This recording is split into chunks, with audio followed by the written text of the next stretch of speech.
ఇప్పుడు ఎవరినో బలిపశువులు చేసి అసలైన నీ భజన పరులు ఈ మరణానికి కారణమైన వాళ్ళని తప్పించాలని చూస్తున్నావు. ఎంత సిగ్గుచేటు.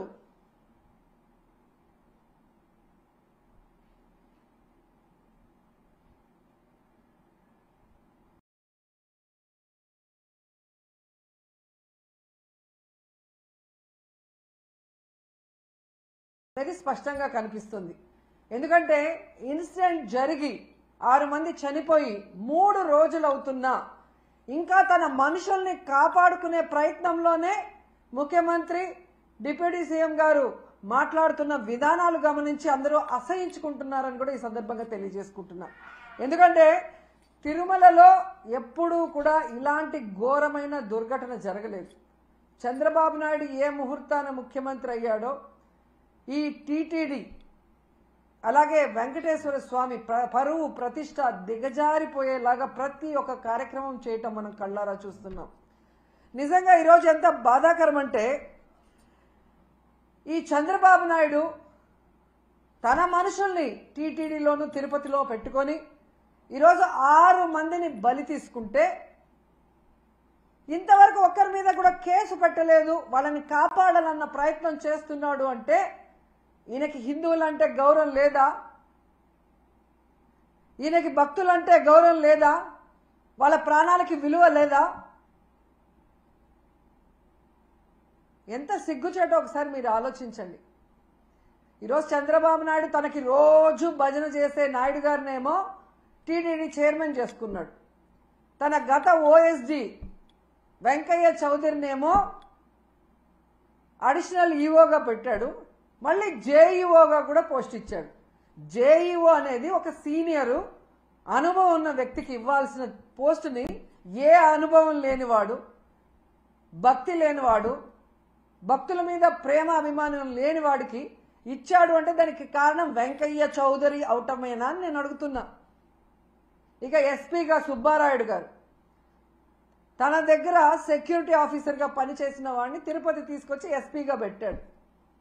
ఇలా నీకు సేవ చేసే వాళ్ళని పెట్టుకొని భక్తులకి సేవ చేయాలన్న ఆలోచన వాళ్ళకి లేకుండా చేసి ఈరోజు 6 మంది చనిపోవటానికి 60 మంది గాయపడటానికి కారణమైన వాళ్ళని ఇంతవరకు కేసు పెట్టకుండా కాపాడాలన్న ప్రయత్నం చేస్తుంటే చంద్రబాబు నాయుడిని ఏమనాలో ఒకసారి మీ అందరూ కూడా ఆలోచించుకోవాలి. ఎందుకంటే దీంట్లో వీళ్ళందరితో పాటు మొదటి ముద్దాయిగా చంద్రబాబు నాయుడు గారిని పెట్టాలి. ఎందుకంటే ఒక పక్క మోడీ గారి మీటింగ్ జరుగుతుంది, దానికి ఉన్న పోలీసులంతా అటుపోయారు. ఇక చిత్తూరు తిరుపతి జిల్లా పోలీసులనైనా ఈ టోకన్ల దగ్గర పెట్టి ఒక 3 రోజుల ముందుగానే టోకన్లు ఇచ్చి వాళ్ళకి సేఫ్టీగా పంపించుంటే ఈరోజు ఈ దుర్ఘటన జరిగి ఉండేది కాదు. కానీ 9వ తేదీ టోకన్లు ఇస్తామని చెప్పి అది 8వ తేదీ సాయంత్రానికే ప్రీపోన్ చేసి 6, 7, 8 చంద్రబాబు నాయుడు కుప్పంలో కూర్చొని ప్రోగ్రాం చేసుకుంటూ పోలీసుల్ని అధికారుల్ని తన చుట్టూ తిప్పుకొని వాళ్ళని పని చేయకుండా చేసి 6 మందిని చంపేసి ఇప్పుడు అధికారుల తప్పిదమంటే ఇది తప్పించుకోవడం కాదా? ఇది ముమ్మాటికి చంద్రబాబు నాయుడు ఆయన ప్రభుత్వం చేసిన హత్యే. ఆయన ఏం ప్రోగ్రాం చేశారో మీ అందరికీ తెలుసా? ఒకసారి చూడండి. 6, 7, 8వ తేదీ చేసిన ప్రోగ్రాంలు స్వర్ణ కుప్పం అంట, కుప్పం విజన్ 2029 అంట. 30 ఏళ్లకు పైగా కుప్పానికి ఎమ్మెల్యేగా ఉన్నావు, మూడు సార్లు ఆల్రెడీ ముఖ్యమంత్రిగా చేశావు. అప్పుడు చేయలేని స్వర్ణ కుప్పం ఇప్పుడు చేస్తానని ఇలాంటి ఒక క్రూషియల్ టైంలో పెట్టి నీ సెల్ఫ్ డబ్బా నీ భజన నువ్వు చేసుకోవడానికి 6 మందిని చంపేసి 60 మందిని గాయాల పాలు చేసి మళ్ళీ కళ్ళబొల్లి మాటలు ఎంతవరకు మాట్లాడటం సమంజసం? కాబట్టి మొదటి ముద్దాయి చంద్రబాబు నాయుడే, అధికారులు కాదు. అధికారులను పని చేయకుండా నీ చుట్టూ నీ సేవ చేయించుకున్నది నీ తప్పు.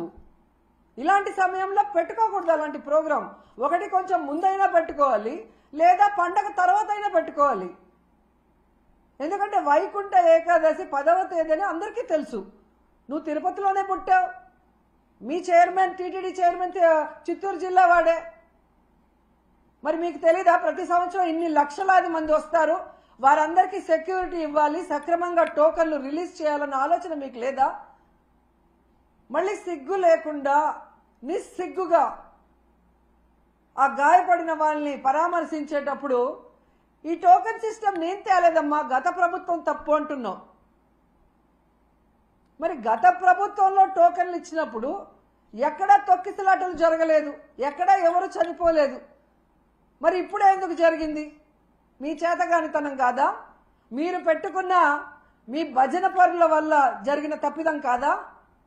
ఒకవేళ అది కరెక్ట్ కాదనుకున్నప్పుడు నువ్వు ముఖ్యమంత్రి అయ్యి 7 నెలలు అవుతుంది, మరి ఎందుకు తీసేయలేదు ఆ టోకెన్ సిస్టమ్? పిల్లలకు ఉపయోగపడే అమ్మఒడి తీసేస్తావు, పేదవాళ్ళకు అవసరమయ్యే ఆరోగ్యశ్రీ తీసేస్తావు, ఏజ్డ్ మహిళలకు యూజ్ అయ్యే వైఎస్ఆర్ చేయూత తీసేస్తావు, పేద పిల్లలు చదువుకునే ఫీజు రియంబర్స్మెంట్ పాలసీని మార్చేస్తావు, పేద ప్రజల రక్తాన్ని పీల్చేలాగా మద్యం పాలసీని మార్చేస్తావు, కానీ టోకెన్ సిస్టమ్ మార్చలేవు ఒకవేళ తప్పని తెలిస్తే.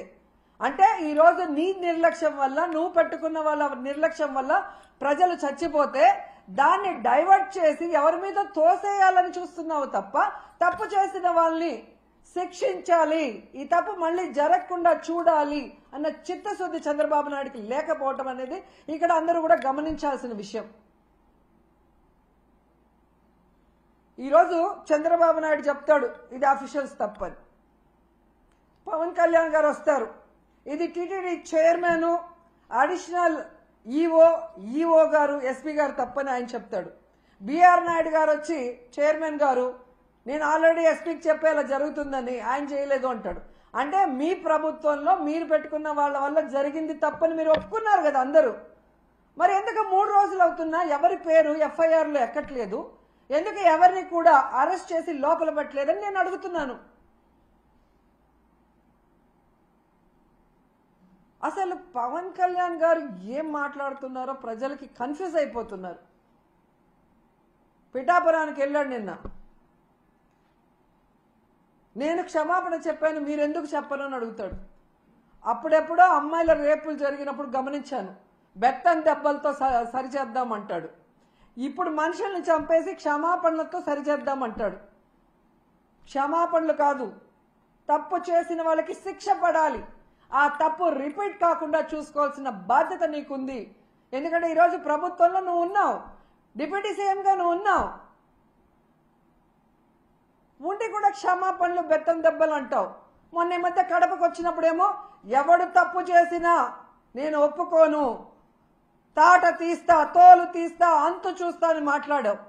మరి తప్పు చేసిన వాళ్ళు ఈరోజు చైర్మన్ అడిషనల్ ఈఓ ఎస్పీ అని నువ్వే చెప్తున్నావు కదా, మరి ఎందుకు వాళ్ళ తోలు తీయట్లేదు, వాళ్ళ అంతు చూడట్లేదు, వాళ్ళ తాట తీయట్లేదు? మళ్ళీ పెద్ద పెద్ద డైలాగులు చెప్తున్నారు. నిన్న మీటింగ్లో నేను పిఠాపురంలోనే అనుకుంటా, కులం పేరుతో ఎవరైనా తప్పించుకోవాలని చూస్తే నేను చూస్తూ ఊరుకోను అన్నాడు. మరి ఈరోజు బిఆర్ నాయుడు గారిని, వెంకయ్య చౌదరి గారిని, సుబ్బారాయుడు గారిని శిక్షించడానికి ఏ కులం చూసి నువ్వు భయపడి ఆగిపోతున్నావు అని అడుగుతున్నా. నీ పక్కన నిన్న పిఠాపురంలో ఉన్నాడు పంతం నానాజీ, ఒక డాక్టర్ కమ్ ప్రొఫెసర్ అయిన ఒక ఎస్సీ మేధావిని గూబ పగలగొడితే నీ కులమని ఆపేస్తావా శిక్షించకుండా, కేసు పెట్టకుండా? మళ్ళీ పెద్ద పెద్ద డైలాగు, కులం చూసి నేను భయపడను అని. ఆ రోజేమో జరగని తప్పుని జరిగినట్టుగా లడ్డూలో కల్తీ జరిగిందని కాషాయ వస్త్రాలు వేసుకొని తిరుపతిలో నానా హడావిడి చేశారు. ఈ రోజేమో తప్పించుకొని తిరుగుతూ క్షమాపణ చెప్తే చాలంటారు. మీ ద్వంద్వ వైఖరి చూస్తున్నారు. ఏదైతే తెలంగాణలో సంధ్యా థియేటర్లో తొక్కిసలాటలో ఒక్కరు చనిపోతే 14 మంది సినిమా హీరోతో సహా థియేటర్ యాజమాన్యం వరకు 14 మంది మీద